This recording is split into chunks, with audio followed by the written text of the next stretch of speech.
দুখবোৰ সামৰণি মাৰি তালি টপালাটো হাতত জীৱন যাত্ৰা আগুৱাই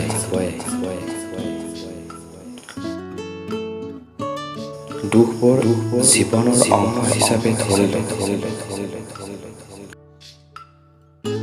সেই দুখবোৰৰ সৈতে সহবাস কৰিবলৈ শিকিবলৈ কষ্ট হৈছে তথাপিও জীয়াই থাকিবলৈ